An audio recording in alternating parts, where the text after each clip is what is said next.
I'm going to have to find an even easier way of doing this. Anyway, hopefully this is all good. I'm just trying to load up my live streaming view so I can see. All right, looks like we are live for a change, which is a good start, unlike the last one. All right, guys, welcome. And I'll just give everyone a quick recap while we're waiting for folks to join. So thank you again for all the support on the channel. I appreciate it. And I'm just going to give you a quick rundown of what's coming up. So I'll bring up the chat, see if it works this time, and we'll see. So thank you if you rejoin. I do appreciate it.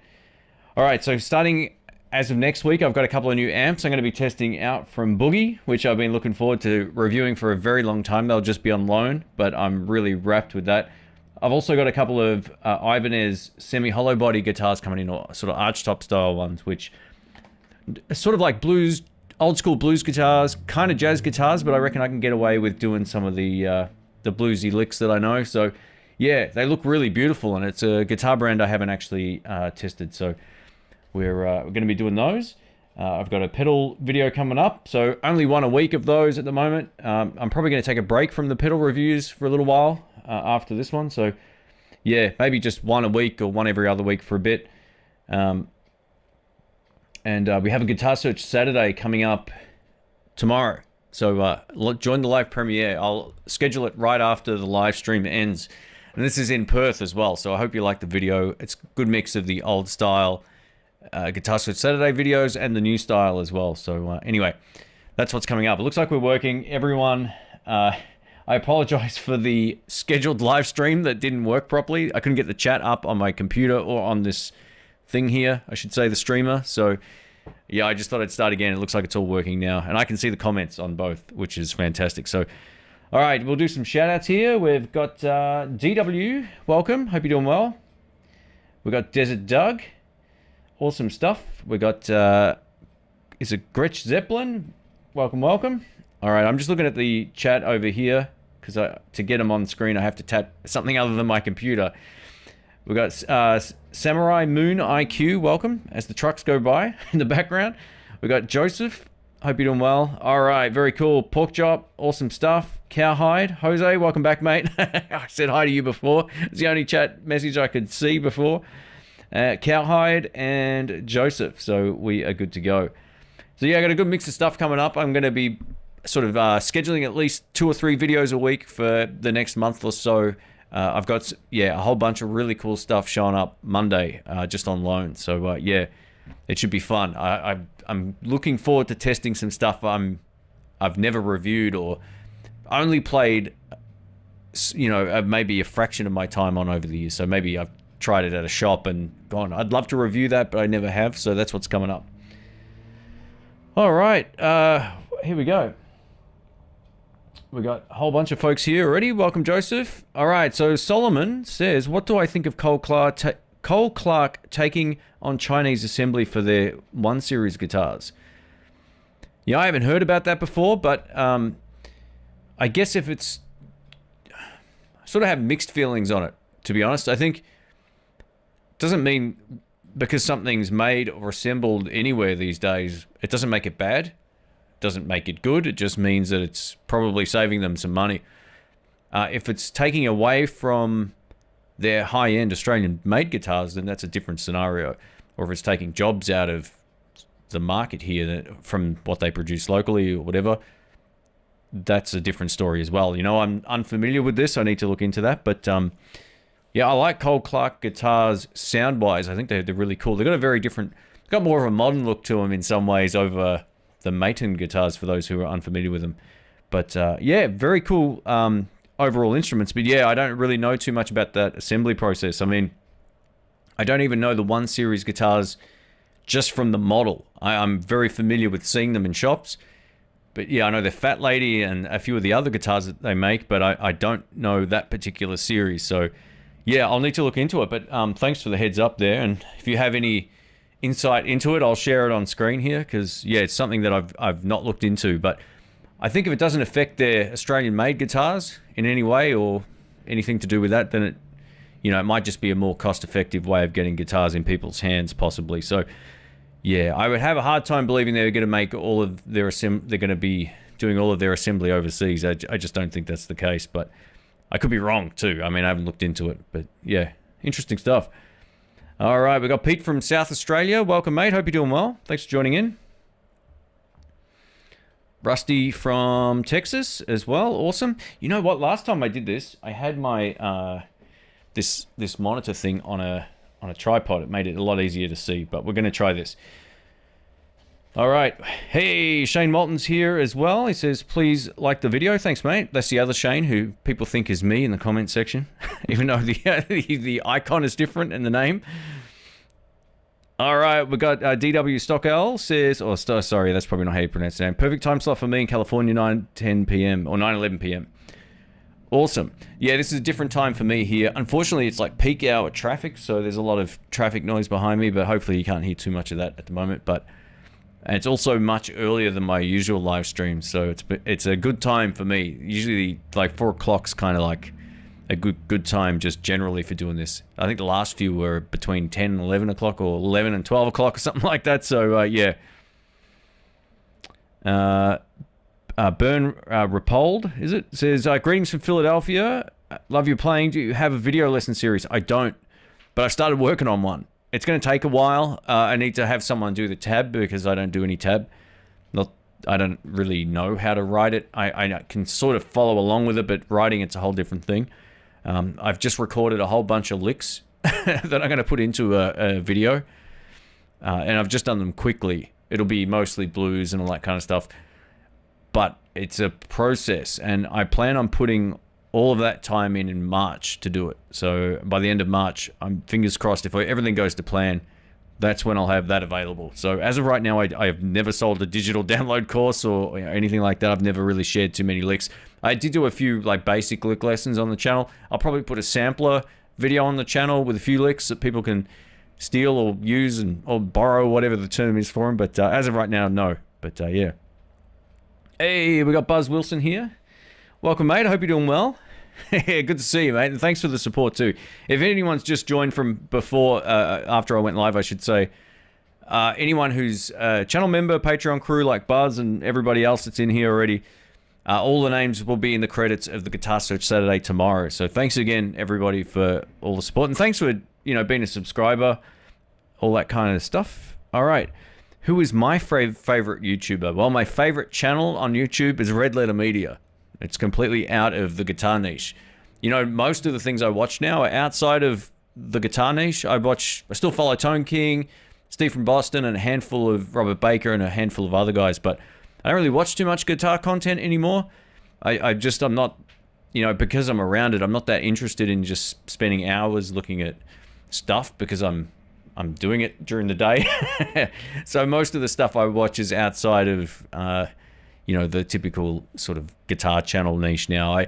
I found myself kind of being a bit, I said this on the last live stream, I felt like a lot of the quality of some channels I used to really enjoy had dropped. Not in production quality, just in quality content. So I kind of I just cleared it out basically. So I think I'm still subscribed to about 11 or 12 guitar channels, and that's about it. I don't really sort of binge watch too much in the way of guitar content anymore. There's a lot of great ones out there though, so I mean, I'm just one of, hundreds and hundreds of them now, if not more. But yeah, I would say my favorite channel as of right now would be Red Letter Media. I love that channel. It's killer.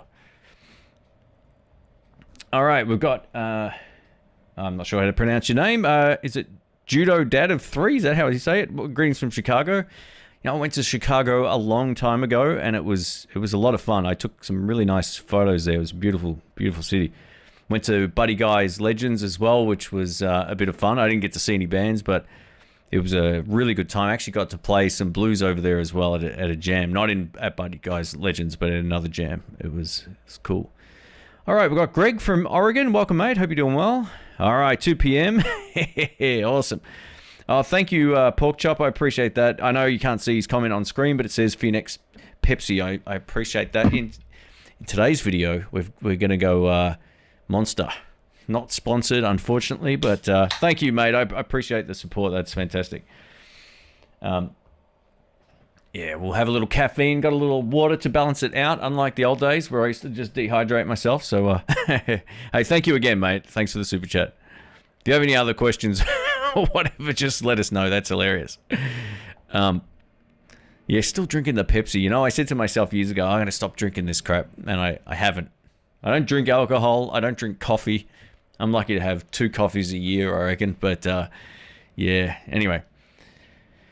Making a lesson video is a ton of work. It is. And I want it to be good. I don't want it to just be, you know, like just a mess. It needs to be a certain way where people can follow along, and it needs to have stuff that I think will be universally acceptable to be for beginners, intermediates, or advanced. There's no, you know, yeah, you got to be really specific with what you play, because over the years, stuff can become easier as you play, and you think it's easy for everybody, and then you realize it isn't. So I've sort of been chipping away at just with my camera on my computer, just been chipping away at different licks, thinking, yeah, these ones are the ones that I sort of play a lot. So it'll be like probably something similar. The concept I have right now is like a lick full of, like a bag full of 30 licks, blues licks for beginners and intermediates. That's the whole idea. And also how to complement another guitar part, which is never in lesson videos. It's always, this is how you play rhythm guitar. I actually wanted to play parts that would help you become a better musician, because it's one thing to learn chords, and then if someone else is playing those chords, well, what do you do, right? So it's those kind of things that I think will help. So anyway, that's how we do it. All right, Cowhide says, just got to see Greg Koch live about 2 weeks back. He's amazing. Yeah, I totally agree. Dude was, how tall is that guy, man? He's like 6'8", 6'9". He's a massive dude. Phenomenal player. I saw him at one of the Fender Roadshow things here in Melbourne. It was this event you could go to for all the new product stuff. First one and only one I ever went to, I think, was the one with when the Fender Mustangs were first announced, the version 2s. And we were there, and they were using those as the backline. And yeah, I got to see him play. I got a photo with him and stuff. I was like, man, this guy's so tall. I couldn't believe it. But yeah, phenomenal player. He's got all the chops in the world, that guy. He's actually singing pretty good too. I know he probably didn't sing as much over the years as he did obviously play guitar. But I feel like his band cooks, and he's a great player. Great singer. Convert a metal song into blues. Yeah, well, you know, I tried doing that a while back. I'm not that exact thing, but I was going to try and put together some sort of funny blues interpretations of stuff. I might still do that at some point this year. I got to mix it up to keep myself, you know, just in that like creative space, I guess. So maybe I'll try and do that for sure. We got Martian Murray. Welcome back, mate. He's from San Antonio, Texas. Very cool. How's the best way to get my guitar tracked from YouTube to the radio stations?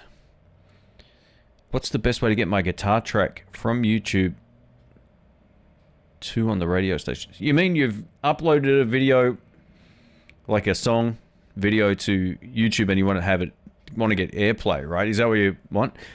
You know, as antiquated as CDs are for some people, I always found giving CDs to radio stations is the way to go, because they can rip it onto their hard drive thing, store it, and play it if it fits the show. I would say what I used to do was just give it out to a lot of the independent radio stations, not the big commercial ones, because they just won't play it. But if you give it to like blues, and say you play blues or country music, whatever, find those radio shows locally to you or even overseas and just mail them out. And just make it look good. Put a note in there explaining what it is, where you're from, all that kind of stuff. And if you've got a pressed CD, it looks a lot more professional than, you know, sending links to people. That would be my suggestion. Sending links to people is good if you're looking for gigs. But yeah, if you want to get your stuff played on the radio stations, you kind of have to give them something. You can't just expect it to happen. So yeah, it's a bit of work, but it's, you know, you might want to put aside maybe a few days, find all the stations you want them to maybe play your music, and then find out who to send it to, listen to some, you know, the great thing about the internet these days, you can pretty much find radio stations all over the world that specialize in certain music, and then just find out who to give the songs to, or whatever they request as well, because most people pretty responsive via email, so it should be good. All right, we've got Archie Plays Guitar. He says, first stream here. Thank you, mate. That's awesome. Thanks for joining in. Change Stranger says, thoughts on Achillies amps? Kind of mixed. You know, like I found some of their amps to be awesome. This was going back in the early days too, so this wasn't like the current lineup of amps, but, you know, Rick and I were pretty underwhelmed with a few of them in contrast to the actual Fender amps. Not that they were way... This is the thing, right? They're made beautifully, but we found like at least some of them, they weren't as loud as other amps, and then others sounded fantastic. So at the time, and this was 10 years ago, it was a little bit hit and miss. I don't know, it sort of put me off. A few of them rattled pretty badly. I ended up having to give them back.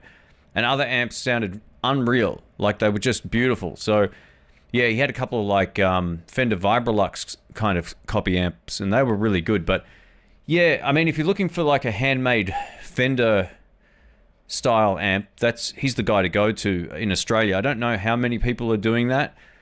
Yeah, but you've got to really want that. That's the thing. So yeah, I think they're beautiful amps visually, but I didn't love all of them for my style of stuff. And it's weird because I'm a big fan of Fender amps, and I felt like his deluxe reverb just didn't have enough juice behind it. I'm sure all of this has been remedied in the last 10 years. I had a lot of prototypes, and, you know, these are things that, you know, I was like, oh, I'd love to try your amps. And, he, you know, it's just, this is the only one he had, and it probably wasn't up to the same sort of quality of, it might just be the demo amp, right? So I don't know these things, but basically, yeah, I think they're beautiful. They're well made. I just haven't had the best, I don't know if I would buy one, just based on the fact I've had hands-on experience with some that were great, some that weren't. I would like to try it first before buying. And then you've got an amp that would probably last forever. One thing I do love about his amps, though, he has a power output on the back. So he can kind of run them, you can plug them into the wall and then plug in something else to the amp. I really like that. It's a really smart design that I don't know any other amp manufacturer that's doing that. But yeah, it's kind of been like any amp company. There's been good ones and there's been some average ones. Same with Turok. I can say exactly the same thing. Like I owned one that sounded great. Another one that I tried, which was a combo, was terrible. It had all kinds of problems. So yeah, it's just one of those things. But again, this was 10 years ago. This wasn't recently. It was long before I moved even to my last house. So yeah, it's going back quite some time. I see him in Sky Music's got a few, and I was like, maybe I should try him again. So you might have convinced me to give him another shot. We'll see how we go. We'll see how we go. What mods have you done to your Blues Junior? Well, I don't actually have a Blues Junior anymore, but the only mod I did to it when I did own one was change the speaker. That was it. So if you've got a standard black Fender Blues Junior, put any other speaker in there, like a Eminent Swamp Thing or a Red, White, and Blues is another great choice. Even some of the Celestion speakers work really well in those amps as well. If you've got a Jensen speaker, they work great in those as well. I know they make some Blues Juniors with those speakers already. So yeah, I'm not a big fan of like modding the internals of amps other than the speaker. The speaker makes so much difference. If, you know, there's so many amplifiers that are very good that have a really lackluster speaker, and you change it and all of a sudden you get more volume, more low end, more cut, more everything. It's just that a much more efficient speaker is all you normally need in an amp. A lot of people who are new to playing guitar might think, oh, I'll change all the valves or the tubes. It doesn't really make a difference unless, you know, it might be a 1%, 3% difference as opposed to a big difference changing the speaker. So yeah, that's usually what I do. If I'm not satisfied with the speaker, I would generally replace it.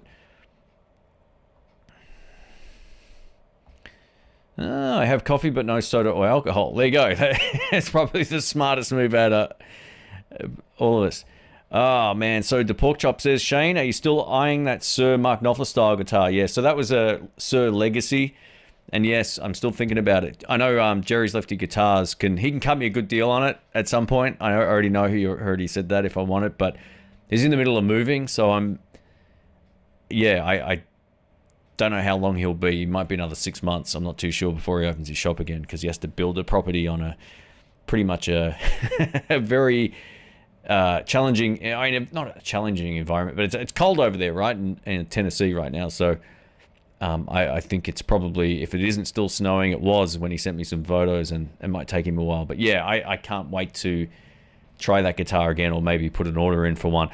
Speaking of which, I'm also in the process of moving some stuff on, and I sold something big today to a nice guy, Ian, who might be watching this. I'm not too sure, but I ended up selling. Look what's different behind me here. I don't know if that works, but I'm missing the Big Marshall. The Big Marshall is now gone.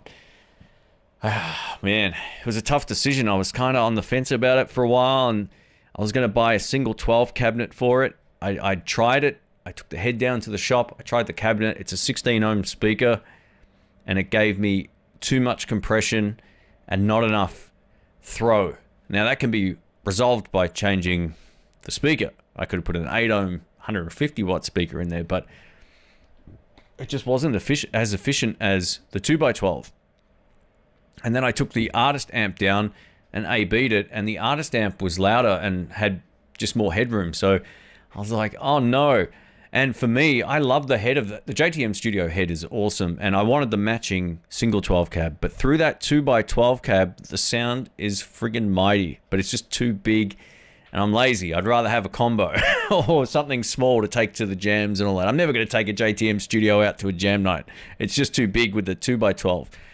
So I was like, all right, I think I'm going to move it on. So maybe, just maybe at some point, we might funnel that back into another guitar, which may be that Legacy at some point. So yeah, we'll see how we go. But man, I love that guitar. The EMG pickups, they're so underrated, man. Like, just, they got it all. They got all the good stuff. I know visually they're different. They got a bit like the lace sensors. They look a bit different, but man, just what a guitar that is.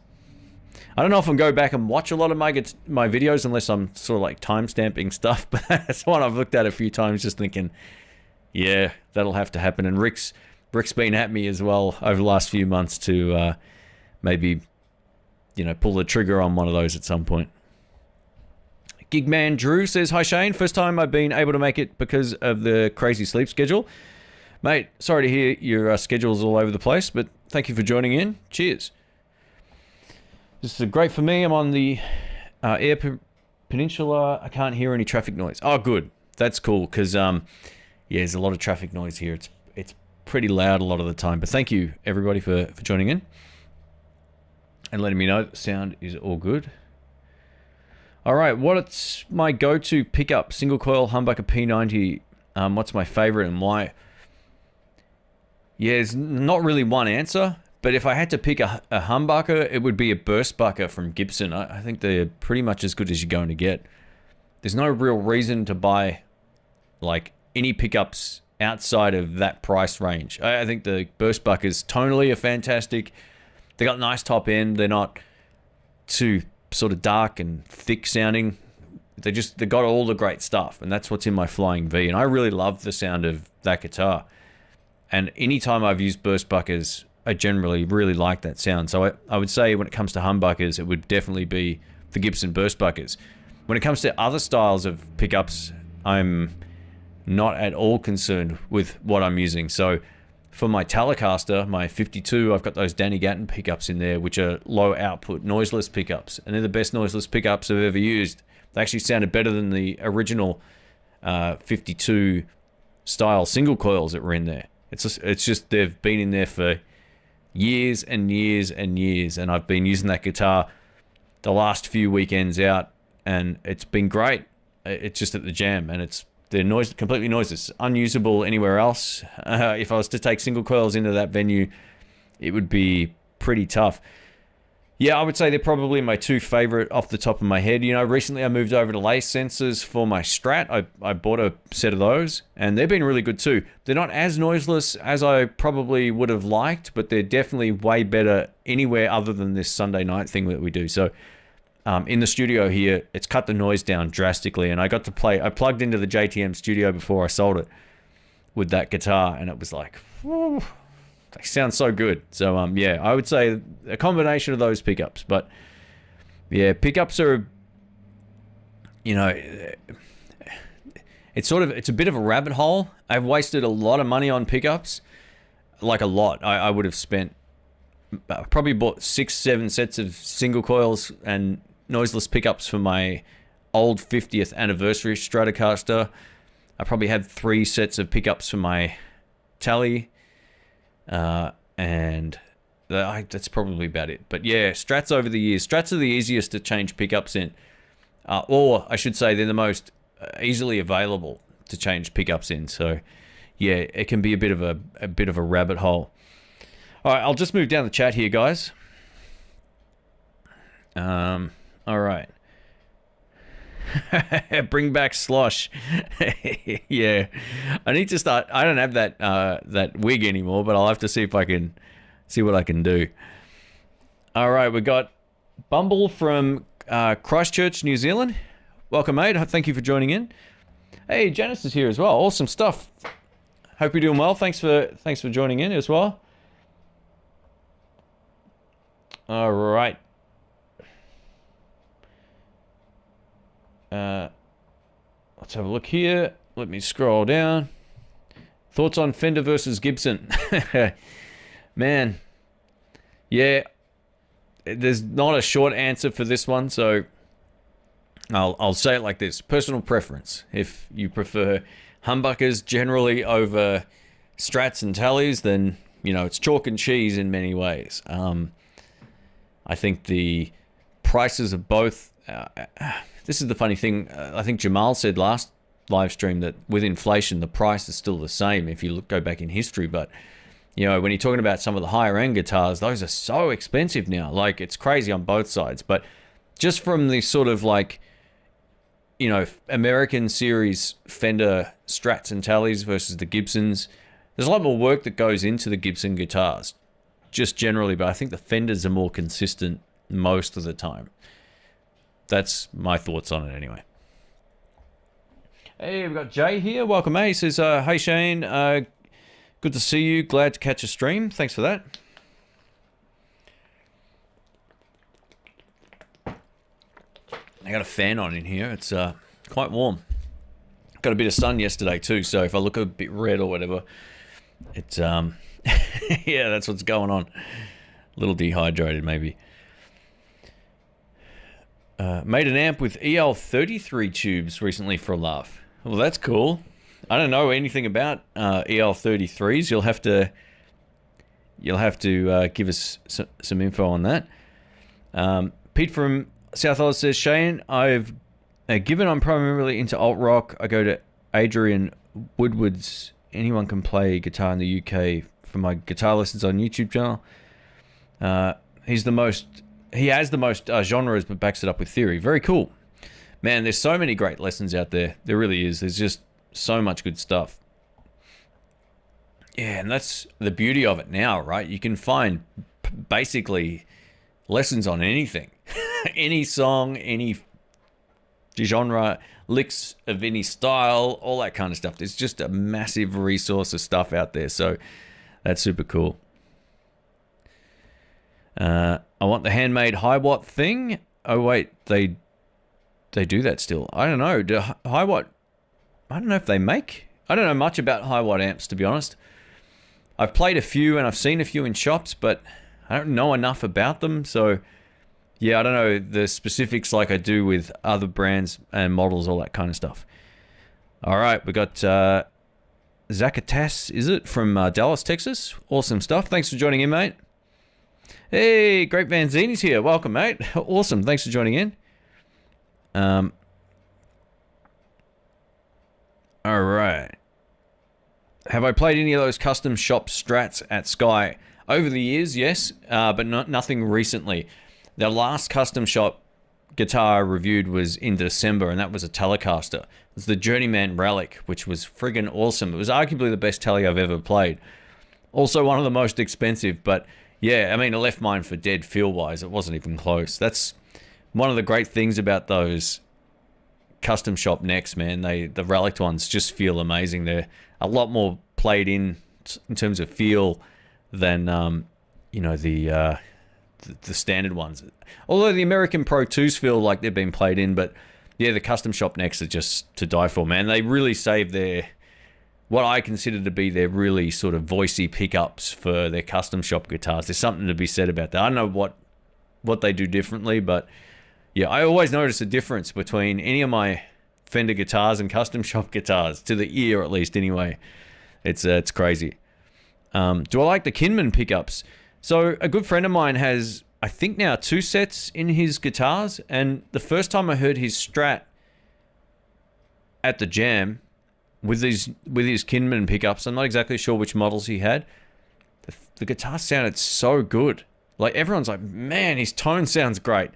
And there was no buzz. So that's, I guess, the benefit of it, right? I know he probably makes single coil, traditional single coils as well, but the noiseless pickups he had were really good. Like, to the point where it held distortion great. It had all the top end there. Sounded great clean. All that kind of stuff. So, yeah, I haven't tried them myself, and I know getting them sent to Australia, they're pretty pricey. Like, it would be, I'm tipping plus $700. So, yeah, and I think he sells a kit, which can, after all the other shipping and all that, can probably cost you somewhere up like to $900, which is way too much for a set of pickups. But yeah, I mean, look, they look great. I just haven't had a chance to use them in person. I've heard them in person, but never played them. Buzz says, your tone always cuts, Shane. Great ear. Thanks, man. I'm always, yeah, it's funny. I think maybe it's just a live players thing. Like, I've always thought, you know, I'm looking to cut the mix more than I am just sort of sitting behind it. And it depends on your style of music and all that. But yeah, thanks, man. I appreciate that. It's sort of always try to find the best tones in whatever I'm showcasing, at least, or the tones that I think sound good. That's kind of how that works. Have I tried any Ally Express pickups? I have not. And I'm not overly interested in cheap pickups. I did a few reviews of cheap pickups back in the day. I pulled the trigger on some eBay ones and that, and yeah, I'm not going to make those kind of videos. I don't really want to butcher take out good pickups in my guitars and put in cheap stuff anymore. There's just too many variables. Like, the cheap pickups can sound okay if you're playing clean, but then sometimes when you throw on a distortion pedal or overdrive, or you crank your amp up, it starts to squeal. And I can't handle that. It depends on your playing scenario, but if you're ever up loud, sometimes pickups can really struggle. So, yeah, I'm always looking for... Pickups are pretty important to me now. I'm not going to throw a cheap set. Not that all cheap stuff is bad, because there's a lot of good stuff, but I don't want to go through the process of hoping that I'm going to get something and then don't get something. What I would recommend, if you like a Strat or a Telecaster player, you're looking to change your pickup, start with some of the Fender stuff. That would be my opinion. If you've got like an entry-level Strat, Squire, put a set of Texas Specials in there. It'll make the difference. It really does make the difference. I did that personally, so I can vouch for it. Do I use any acoustic panels or wall treatments? Zero. Never done any of that stuff. I have a bedroom that I converted into whatever studio you would want to call this now, the industrial/guitar studio. I actually use this for 2 YouTube channels. So I shoot this way for my camera reviews. I shoot this way now for my guitar stuff. And no, I try to make it as pretty common as anyone that would be buying a piece of gear. Nothing wrong with having a studio, of course. I mean, that's awesome. I'd love to do that. But yeah, most of mine, everything I've ever produced has just been out of the bedroom or a lounge room. So no, it's just, I don't bother with it for where I am right now.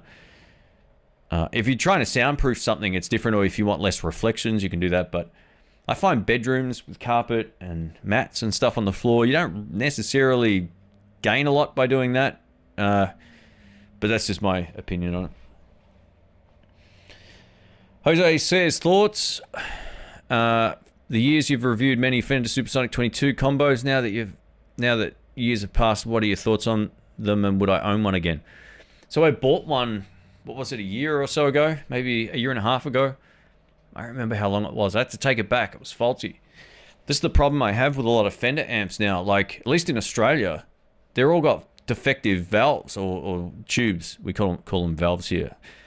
So a lot of them are prone to not only rattle oscillation, but being very microphonic. Like if you turn up the gain too much or the volume or you hit a note, the amp just produces like a high frequency, and that's what was happening to my Supersonic 22. I love those amps. On paper, they're fantastic. Great clean channel, great drive channel, very usable with or without pedals. But unfortunately, mine just didn't work. I took it back and I heard kind of similar things in the Supersonic that they had at the store, and I went, I don't want to risk this, man. Like, this isn't good. So I mentioned this once before. Like, I think if I'm going to buy another Fender amp, it'll be from the used, I'll buy it secondhand, because I feel like the used market ones have stood the test of time. You know, you could be buying a Lemon there too, but I feel like now, after my Vibroverb had exactly this, Vibro, what was it called? The 5-watt little tube combo. That had exactly the same problem, and then it just stopped working. So, yeah, as great as those amps are, I don't think I'll be buying another one new, at least anyway. And this is just my experience with it. It could be that 3 of the samples had the same problem. I don't know, but you know, I just say it as it is. Artists are doing Righty Relic's bend videos. I'm going to try and get him in for some for sure coming up. It's something I've spoke to him about already. I need to sort of follow that up. But yeah, I mean, he's the guy for that.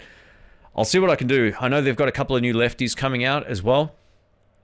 There's a 335 that looks pretty cool. It's got a different sort of finish on it. I'm not exactly sure what it was from memory now, but yeah. Hey, thanks, Shane. He says he bought Robert Baker's lesson package. I'll definitely get Shane's. Thanks, man. Well, yeah, I'll have it up at some point this year. It's been on the cards for a while. I don't do lessons inherently. It's not something that I do regularly or whatever, but I feel like the approach of the video will help you if you want to learn blues, or you want to get out and play blues at a blues jam. That's the whole concept behind this video. It won't just be a lick library necessarily, although it'll have that.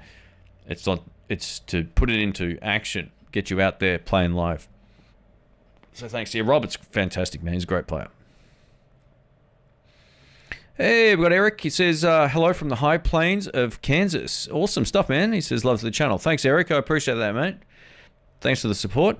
Thanks for joining in, everybody, too. Hope this time looks like it could be good for a lot of people. I know there's usually a few other live streams on at this time, but I wanted to mix it up, and maybe next time we'll go a couple of hours earlier again, just to keep everybody guessing. Right after this live stream, too, I'm going to schedule my Guitar Search Saturday for tomorrow night. So if you're around or whatever for that would be fantastic. Yeah, it's a good one. I hope you can join in. I put a lot of work into those videos. All right. Oh, sorry, Great Vanzini. He says, I want a Johnny A signature strap, but $5,500. Yeah, there you go. Far out, man. I don't know if I clicked that by accident. Sorry, man. But anyway. All right, let me scroll down.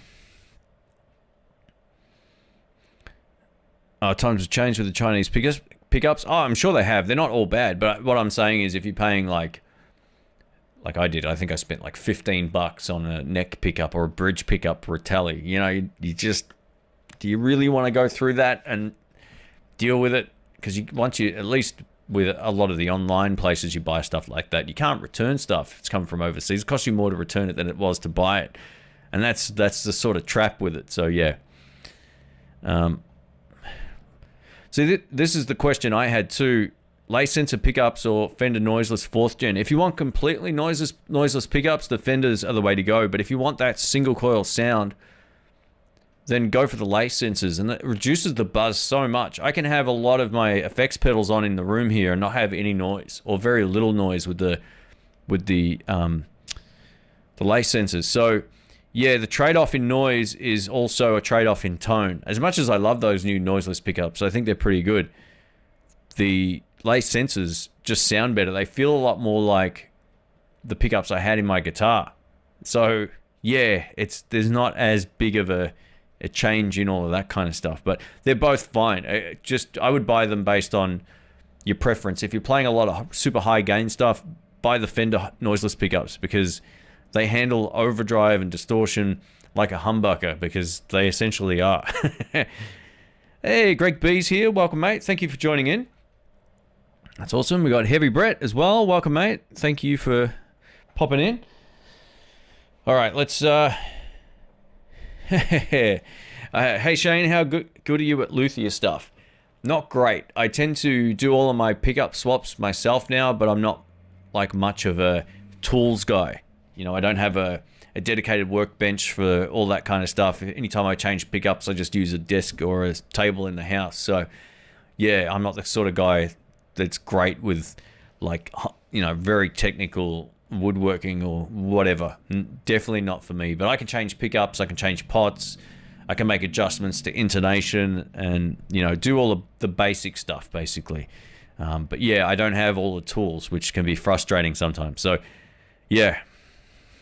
Oh, here we go. So this was the amp I was talking about before. Thank you, Martin. He says, hi, I got a Vibro champ recently, hums massively and produces hiss when rising the reverb. Wow. Okay, so that's a different issue to what I had, but yeah, the day I took mine back to the shop to get it looked at, it stopped working. Couldn't believe it. It's like, yeah, so it's just the valves. I mean, how much else can go wrong with these, right? I know other channels have opened them up, and while they're probably put together a little on the fast side, we'll call it, but usually those amps are pretty good. It's just lately this has been a problem. You know, the last few years especially, at least for me. I should also balance that out. Not all of them are bad, because I've tested a whole lot of Fender amps that sounded great. Fender Super Reverb, no problems. I tested the Fender Chris Stapleton amp. That was absolutely killer. So there's definitely times where I got to balance that out, because I'm only thinking of the bad times. And that's, you know, you get a million comments, you always remember the bad ones. So it's that kind of thing. There's been plenty of times where they've been fine, but generally speaking, the ones that have caused problems, I've gone to then bring it back, try another one, and it had inherently the same problem. And that's only been, you know, with 2 lines of amps, Supersonic and the Vibro champ.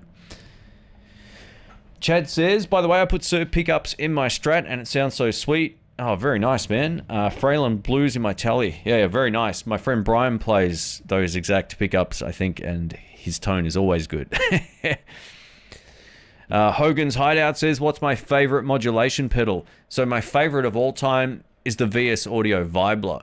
Now, I gotta warn you, it's not the quietest pedal out there in the world. It does have a bit of noise, so I find it sounds best before all of my overdrive. So I've got my tuner, my Vibler, and then my overdrive pedals. It's a kind of noisy pedal, but when you turn it on, it sounds so good. I really like that. There's another one that I actually have really enjoyed, which I haven't actually reviewed yet, and it's this. I've had this for ages and I've not reviewed it. This is the Jam Pedals Ripley Fall. It's kind of like a chorus and sort of vibrato kind of tremolo thing in one. It's really good. The only thing I don't love about this is it's side-mounted jacks, so you've got to... It doesn't really fit on my pedal board, unfortunately. I would much prefer this with top-mounted jacks, but this thing sounds really good. I wanted to test it out, but I don't have enough space yet on my board for this. So, yeah, I can highly recommend the Vibler. The Vibler's, it's great. You know, I'm a big fan of tremolo too. They've all got their place, but the Vibler's the thing I've stuck to for the longest time. It's still on my pedal board now, so that's what I'm using. Heavy Brett says, I picked up 2 NuX mini pedals this week, a super chorus and a delay within the edges images on it. Oh wow, very cool, man. Really great tones from both at a budget price. Oh, that's fantastic, man. Nice, man. I love the Edge. His, you know, the kind of sounds he's been able to pull over the years is so iconic. You know, I don't think people really appreciate how good that guy is. You know, like I still feel like he gets maybe ridiculed for his approach instead of being a shredder. He's playing all the chord voicings and it's just beautiful. Like he plays all the good stuff. He's so good. Dougal Dog says, great. I look forward to my look forward to the guitar search video. Some of my favorites. Thanks, man. I really enjoy that series. It's not something that ever really like has done that well on the channel. It's just fun. Like it's something I really enjoy. Like, you know, I don't know, maybe it's similar to me. You go to somewhere new, you're like, oh, I wonder where the guitar shops are. That was the whole idea of that series. It's definitely a good point of difference from all the other content. And yeah, some beautiful scenery in this one too, being that it's in Western Australia. So yeah, stay tuned for that. Again, I'll schedule it up after this video. All right, just let me check something real quick. All right, cool. All right. Rusty says, is there a new guitar you're lusting after? That new teal Gibson SG has been calling my name. Very cool, mate. Awesome stuff. So for me, it would be the Suhr Legacy. Suhr Legacy. Let's try this. Hang on a sec. I actually got organized today. It doesn't look like it because the first live stream didn't work. Let's try this. I'll bring up some pictures here. I am lusting after... it's just going to let me... Just bear with me one sec. Hopefully this doesn't look weird. I just want to try something real quick. All right, done. Boom. Hopefully this works. Does this work? So the one... Let me remove the comment for a sec. So the one I'm looking at is one I tested at Jerry's Lefty Guitars in 2022. It was now, because it's 2024. And this is it here. So it's like Mark Knopfler's Strat from the On the Night tour, which is... Or On the Night concert, I should say. And his albums and tours after that and stuff. But yeah, to me, this is like...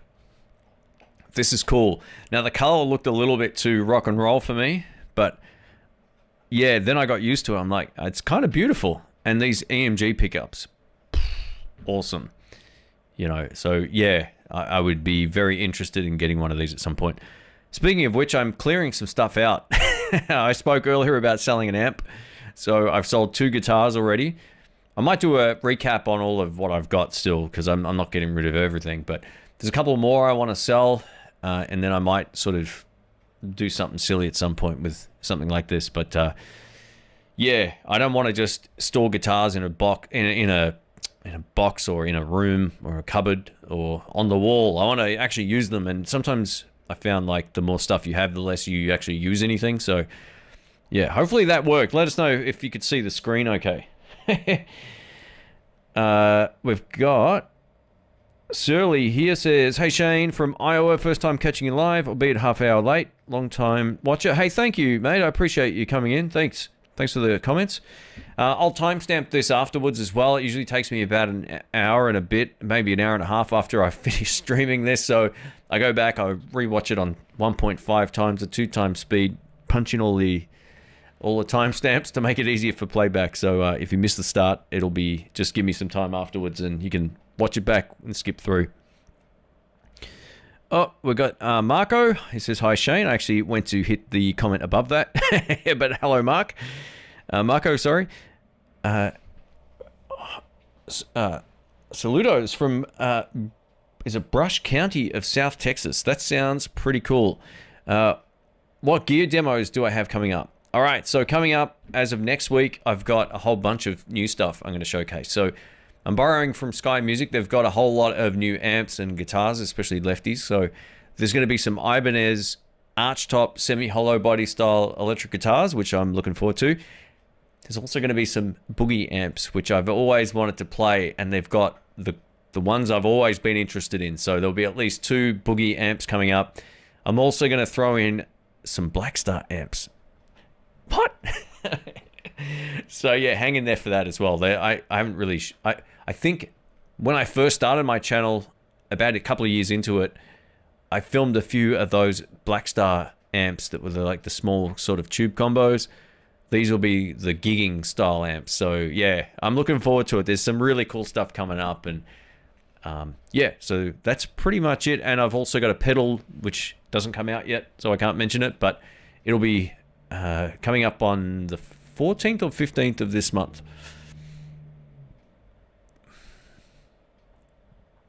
I'll just grab a drink. Ooh, here we go. One sec, Buzz. Just talk amongst yourself for a second here.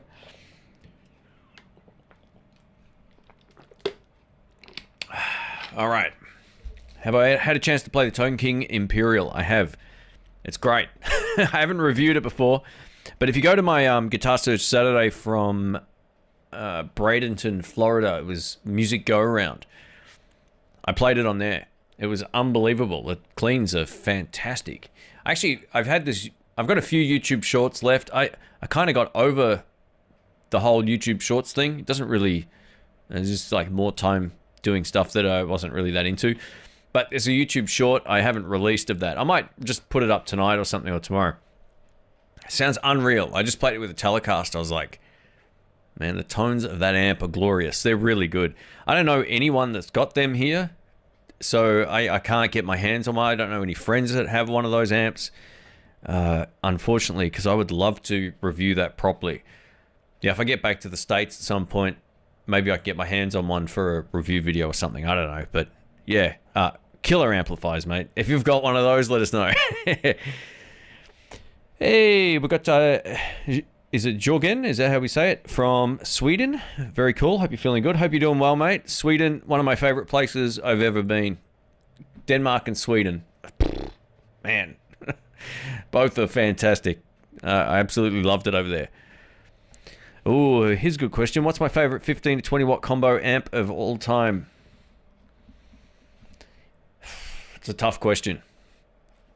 You know, funnily enough, I have a video coming up about this exact topic. So, but I'm going to give you a few. So the Artist Tweed Tone 20, which is back here, I took that out and played it live, and everybody that, because it's a jam, right? Everyone gets to use it. I think a lot of people were shocked how great it was. You know, about 3 or 4 of my friends now have that exact same amp. So that's right up there. You know, you can't go too far wrong with a Princeton. I think they're, you know, with a 12-inch speaker, some of the best, oh, even the 10s are great too, but just for my personal preference, you know, the Chris Stapleton amplifier, awesome. You know, there's a whole lot of really great sub 21 amps, but if you're just talking about stuff you can get your hands on, I would easily say the Artist Tweed Tone has been just amazing. Like, I love it. And the Fender Princetons are right up there as, you know, the deluxe reverbs at 22 watts, so I can't really put them in there, but yeah, a good Princeton amp is hard to beat, especially if you can crank them up. But there's plenty. Like Milkman make a whole bunch of really great combos as well, and yeah, wow. I mean, Vox. But yeah, the ones I've mentioned are probably the two that are the most prominent in my mind. Otherwise, I'd be using some of those amps on a daily basis, right? So, or I'd go out and buy them, I should say, for myself and then use them. But yeah, the Artist has been surprisingly great. You know, it's just been a really solid amp, and, you know, a good amount of my friends now have them as well because they sound good. All right.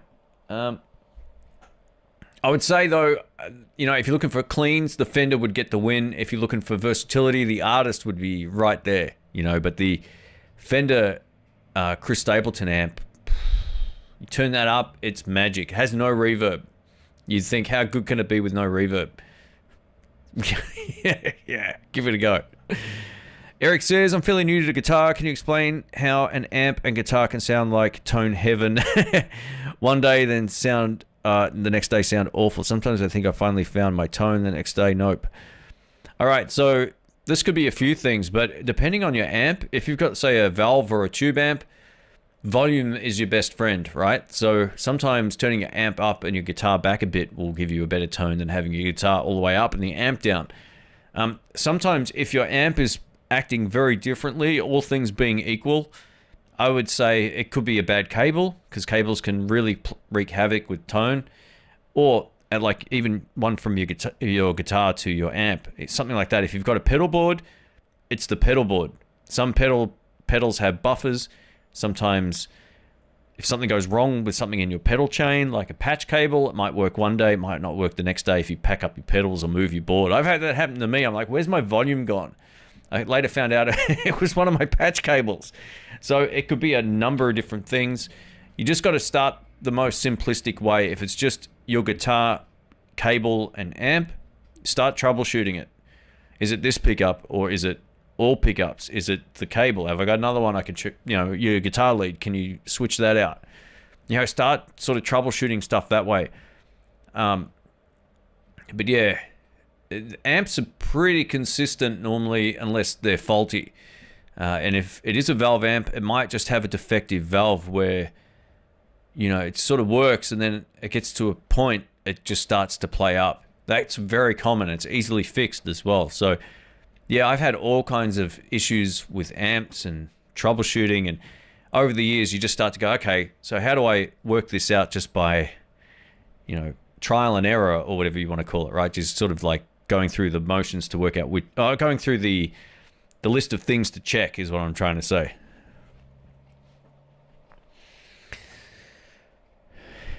Cowhide Music says, I haven't bought a guitar since September 2022. Do I have a problem, or did I solve a problem?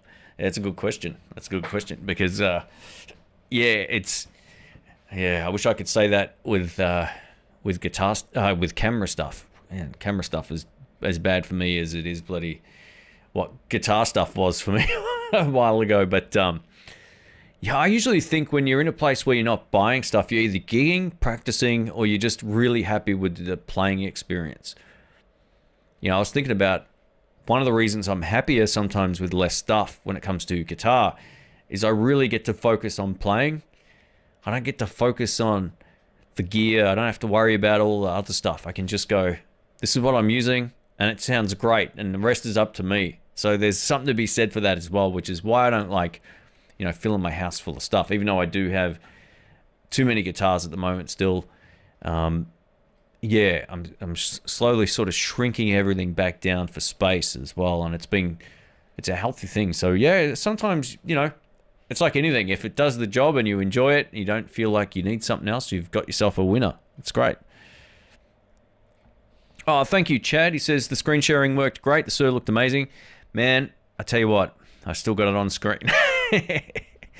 Yeah, these guitars are really something else. The humbucker in the bridge is just, I don't know what shop this is, by the way. There it is.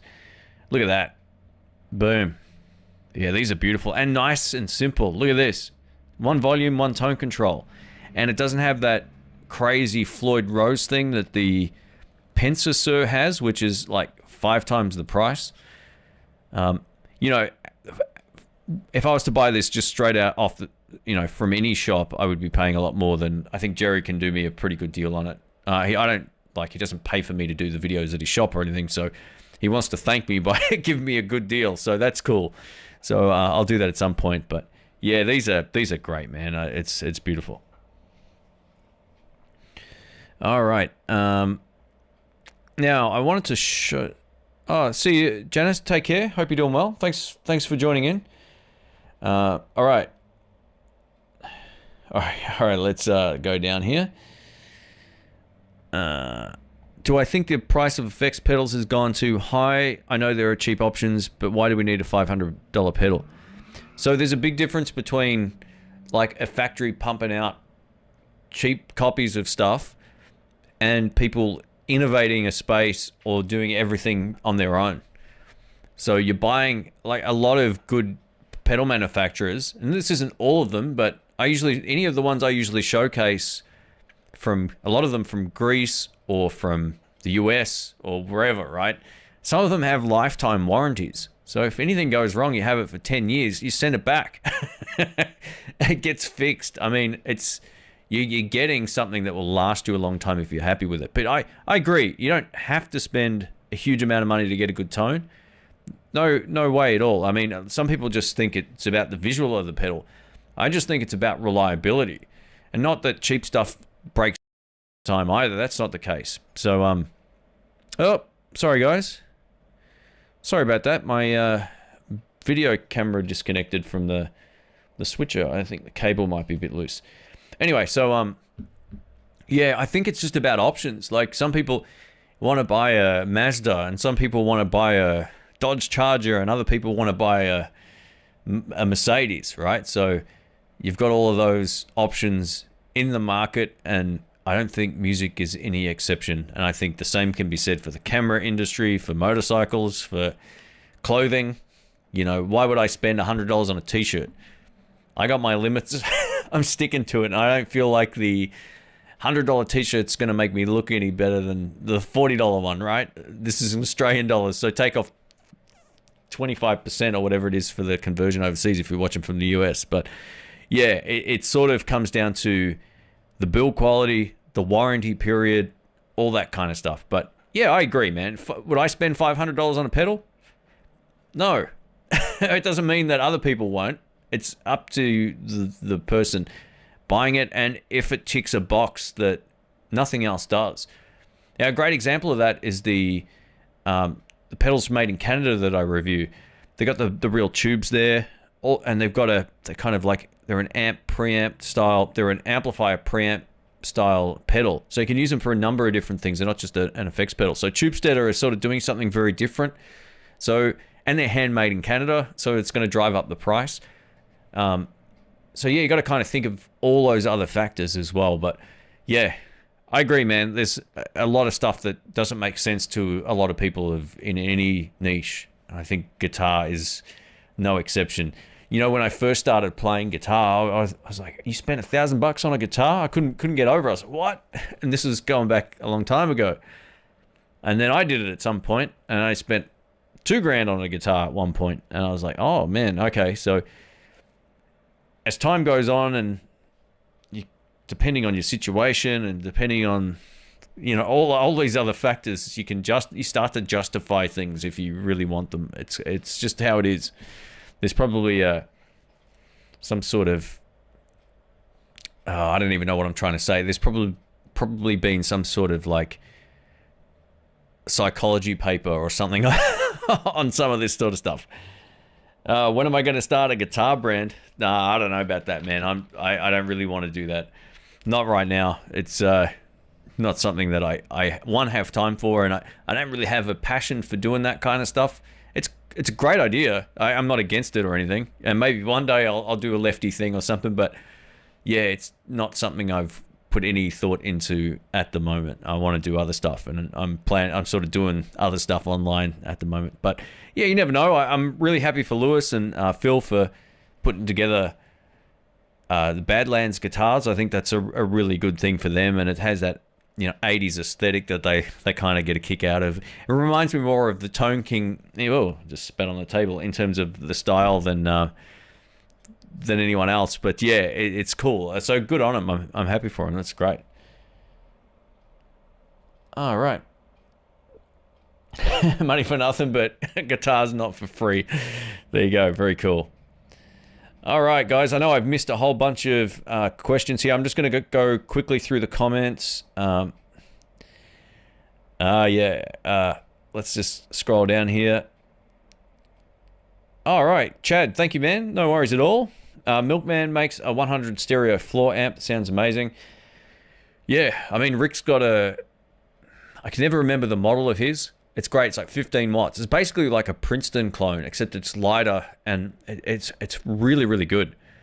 Dewey says, "Hey Shane, tuning in from work. Don't tell anyone." That's all right. I used to do that when I had a day job too. I'd be listening in the office. It's great. All right, we got. Oh, cool. We got.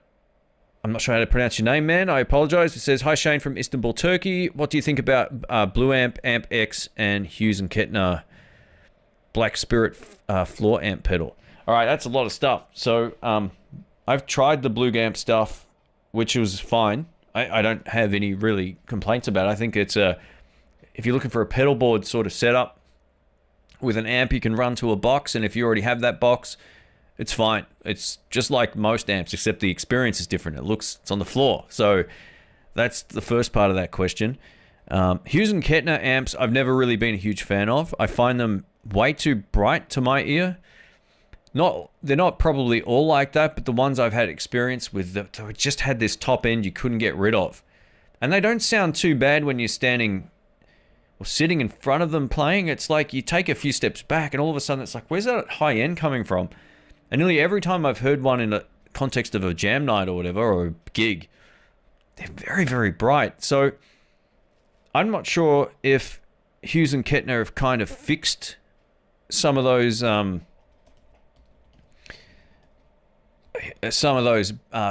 high frequency issues that they had, but it's been a good probably 5 years since I've played one, maybe longer.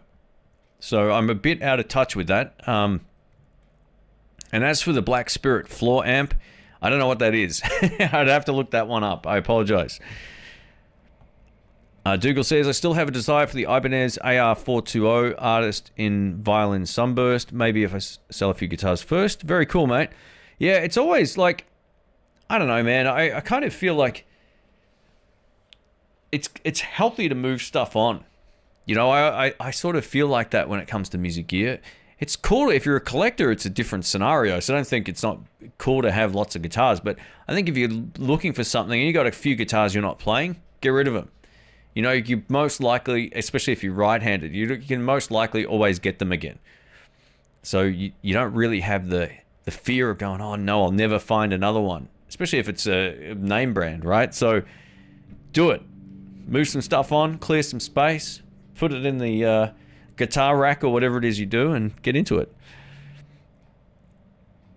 Oh, here we go. Buzz says he's got a Princeton with a Canabis Rex speaker. It gets loud, 105 dB at breakup. Fantastic amp. Man, those speakers are a great match for those amplifiers. They really are. The Canabis Rex speakers are fantastic. You know, a good friend of mine, Brian, had, between him and I, we had like all of the speakers at once. I used to go down to his, we used to call it the Tone Cave. It was this like 15-step underground basement kind of thing. It was a wine cellar, but it was his basement and guitar room at one point. And he had a box of speakers that were as high as me. Now, I'm not tall, but it was funny. It was like, dude, we got all the speakers here. This is awesome. Neil Young says voltage instability changes the sound of an amp, so he has a box to stabilize it. Yeah, I've heard about that. I've seen voltage discrepancies on one of those spectrograph things. I'm not sure exactly what they're called. Is that what they're called? Anyway, and I actually watched that recently. It was a thing about showing what these things do in the signal and how it adjusts the noise floor of the amp. These, you know, things that stabilizes the noise, the voltage. So, yeah, very cool. I'm sure there's something to that, actually. Not that I'm an electronics nerd. Hey, Dewey, thank you, mate. Thanks for the super chat there. I appreciate that. Thanks for the support. If you have any questions again, or if I already answered one, I hope it was helpful. Unfortunately, I don't see the comment here on my screen. Let me just go back to the live stream in case there was a question. Oh, no, it was just thank you. Okay, thanks, mate. I appreciate it. Thanks. Awesome stuff. Best way to get consistent tone, like reverb. Hard to make them sound bad. Oh, man, I apologize for this dropping out. That sucks.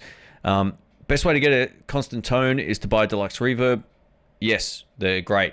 You know, you can turn them up to 3 or 4 and you're laughing. Turn them up to 5 and they're awesome. I still have the SG. So I never owned a Gibson SG. I did have a Tokai for maybe 6 months. About, I don't know how long ago it was now. It's a while ago. I'm going to say 10 years ago almost. I had it when I was living near the beach. And I bought it the same day I bought my Tokai made in China Les Paul. And it was my second SG, because I did have an Epiphone before that. And when I bought the Epiphone SG, I could never get used to it. Then I moved over to the Tokai, and while it sounded great, I could never get used to it. There's something about where and natural. Oh man, sorry, this is glitching out here. I don't know what's going on. Let's I'll just close down one of these windows. Just bear with me one sec. And yeah, I don't know if this keeps glitching. I'll call it, because we're going to go for right around an hour, which we're probably getting close to. How long's it been? All right, an hour and 8 minutes. So we'll take a few more questions anyway, as long as this works. But yeah, essentially I just can't get used to SGs. They feel different. Like where I would just inherently find the E or the G chord, I'm always a couple of frets out on an SG. It messes with my head. That said, I did play one on the last Guitar Search Saturday that's coming up tomorrow night, so stay tuned for that. It's pretty cool, but yeah, I just can't get used to them feel-wise. I think they're great guitars. Just something about the body attachment point that messes with my head. I just can't get into it. Bought an Ovation double neck celebrity acoustic from Acoustic Centre in Melbourne. Oh, that's a great shop, man. Where I was on tour. It's been 8 years. I still rocks with me. The one they have, the one, maybe rule they have is No Stairway to Heaven. Very cool, very cool. That's a great store, actually, that joint. I haven't been in there for a long time. It's right next to, I think, the bass center, or they had a bass one right next to it. Because I bought my Squire from there many years ago. Hey, Micro Four Thirds, there we go. Well, this is a full frame camera, this one. But yeah, I'm a big fan of Micro Four Thirds for the camera nerds out there like me and Great Vanzini. Greg Mock says, put your money into a good amp and not pedals. So, yes, I mean, if you've got a really terrible amplifier, pedals won't fix that. The amps make a huge difference. Firstly, the playing. If you can get a good clean sound out of anything, pedals will make the biggest difference to the tone of that amp. But if your amp doesn't have a nice starting tone, then you're stuck. So there's good tone, now average, good, and then you can get great tone, which doesn't necessarily come from the most expensive effects pedals going into an expensive amp. It just comes from having a great starting platform. This is why I've kept, my Marshall and my Fender amp for so long. They just do the business. They're great. They're great pedal platforms. They're great on their own. If you want to play clean or dirty, it's pretty cool. So I agree. I think get a good amp first. I think a lot of people expect that to be the case. Like, pedals don't necessarily solve tonal problems. It just should give you a better overall sound. If you got a good starting platform, or it should give you something that you're missing. So Fender amps, terrible drive channels a lot of the time. Pedals can help you in a situation like that, and you'll get a great tone. So, yeah.